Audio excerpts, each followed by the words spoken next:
ಮೈತ್ರಿನಲ್ಲಿ ಯಾವುದೇ ಸಮಸ್ಯೆಗಳಿಲ್ಲ, ಯಾವುದೇ ಲೋಪಗಳಿಲ್ಲ. ವೈಯಕ್ತಿಕವಾಗಿ ಮಾತನಾಡ್ತಕ್ಕಂಥದ್ದನ್ನ ಯಾರೋ ಅದಕ್ಕೆ ಹೆಚ್ಚಿನ ಪ್ರಾಮುಖ್ಯತೆ ಕೊಡೋ ಅವಶ್ಯಕತೆ ಇದೆ.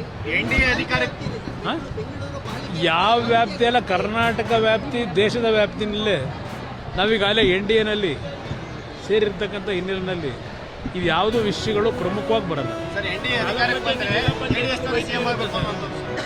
ನೋಡಿ, ನಾನು 106 ಬಾರಿ ಹೇಳಿದೆ, ಅವ್ರು ಹಲವಾರು ಜನ ಹೇಳ್ತಾರೆ, ಈಗ ಇಲ್ಲಿ ಬಂದಾಗಲೂ ಮುಂದಿನ ಮುಖ್ಯಮಂತ್ರಿ ಅಂತ ಕೂಗ್ತಾರೆ. ಜನ ಕೂಗ್ತಕ್ಕಂಥದ್ದನ್ನು ನಾವು ಭ್ರಮೇಲಿ ಹೋಗಬಾರ್ದು. ಜನ ಅವ್ರ ಪ್ರೀತಿಯಿಂದ ಮಾತಾಡ್ತಾರೆ. ಇಲ್ಲಿ ಪ್ರಶ್ನೆ, ಮಗು ಹುಟ್ಟೋದಕ್ಕಿಂತ ಕುಲಾವಿ ಹೊಲಿಸಿದ್ರು ಅನ್ನಂಗೆ ನಾವು ಅದ್ರ ಬಗ್ಗೆ ಕನಸು ಕಾಣೋಕ್ಕಾಗತ್ತಾ? ಈಗ ನಾನು 2 ಬಾರಿ ಮುಖ್ಯಮಂತ್ರಿ ಆಗಿದ್ದೆ, ಜನಗಳ ಆಶೀರ್ವಾದದಲ್ಲ. ಅದನ್ನ ಈಗಲೇ ಇಲ್ಲೇ ಹೇಳಿದೆ, ಇಲ್ಲಿ ಯಾರ್ಯಾರ ಹಣೆಯಲ್ಲಿ ಏನೇನು ಬರೆದಿರ್ತದೋ ನಾನು ಆ 106 ಬಾರಿ ಹೇಳಿದ್ದೇನೆ. ನನ್ನ ಮೊದಲನೇ ಆದ್ಯತೆ BJP JDS ಪಕ್ಷಗಳು ಇವತ್ತು ಮೈತ್ರಿಯನ್ನು ಮಾಡಿರೋದು ಇಂಥ ಒಂದು ಕೆಟ್ಟ ಪರಿಸ್ಥಿತಿಯಲ್ಲಿ ಇರತಕ್ಕಂಥ ಸರ್ಕಾರ ತೆಗಿಬೇಕು ಅಂತ. ಇದು ನನ್ನ ಮೊದಲನೇ ಆದ್ಯತೆ. ಮುಖ್ಯಮಂತ್ರಿ ಸ್ಥಾನ, ಅಧಿಕಾರ ಸ್ಥಾನ ಮುಖ್ಯ ಅಲ್ಲ. ಈಗಾಗಲೇ ನೋಡ್ಬಿಟ್ಟಿದ್ದೀನಿ, ದೆಹಲಿನೂ ನೋಡಾಗಿದೆ, ಕರ್ನಾಟಕನೂ ನೋಡಾಗಿದೆ. ನನಗೆ ಅದು ಮುಖ್ಯ ಅಲ್ಲ, ಈ ರಾಜ್ಯ ಮುಖ್ಯ. ಈ ರಾಜ್ಯ ಉಳಿಬೇಕು. ಅದಕ್ಕಿವತ್ತು ಒಂದು ಉತ್ತಮವಾದಂಥ ಜನಪರವಾದಂಥ ಸರ್ಕಾರ ತರಬೇಕು. ಅದು ನನ್ನ ಮೊದಲನೇ ಆದ್ಯತೆ. ನಾನು 10 ಸಾರಿ ಫೋನ್ ಮಾಡಿದ್ದೀನಿ ಶೇಷನಾಯ್ಗೆ, ತಡ ಆಯ್ತಾ, ಶುರು ಆಯ್ತಾ ಅನ್ನೊಂದು ಕೇಳಿದ್ರು ಅಂತ. ನೋಡಿ, ಈ ತಾಲೂಕಿನ ಆಡಳಿತ ಯಾವ ಕಡೆ ಹೋಗ್ತಾ ಇದೆ.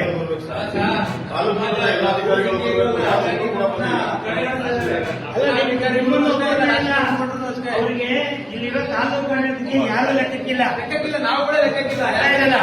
ಇವತ್ತು 11 ಗಂಟೆ ಅಂತ ಸಮಯ ನಿಗದಿ ಮಾಡಿ ನನಗೆ ಅಫಿಷಿಯಲ್ ಆಗಿ ಲೆಟರ್ ಕೊಟ್ಟಿದ್ದಾರೆ. ಲೆಟರ್ ಕೊಟ್ಟಿರೋ ಮನುಷ್ಯ ಇಲ್ಲಿರ್ಬೇಕಾ ಇಲ್ಲ? ಇಲ್ಲಿರ್ಬೇಕಾದ್ರೆ ಯಾರು? ನಾನು ತಹಶೀಲ್ದಾರ್, ಈಗ ಬಲ್ಲಿ ಒಂದು ಹಾರ ಹಾಕಿ ಸ್ವಾಗತ ಮಾಡ್ತೀನಿ.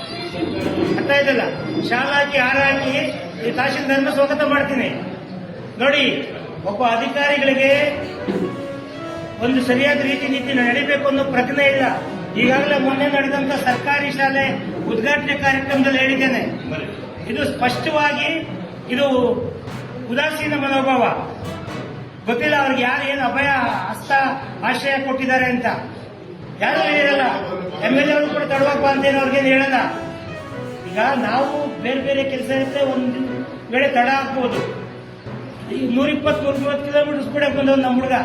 ನಾನು ಬೆಂಗಳೂರಿಂದ ಮನೆಯಿಂದ ಹೊರಟೆ ಬಂದಿದ್ದು. ಅರ್ಥ ಆಯ್ತಲ್ಲ? ಅವ್ರಿಗೆ ಮಾತ್ರ ಕುಟುಂಬ ಸಂಸಾರ ಅನ್ನೋದಲ್ಲ. ಸರ್ಕಾರಿ ಕಾರ್ಯಕ್ರಮ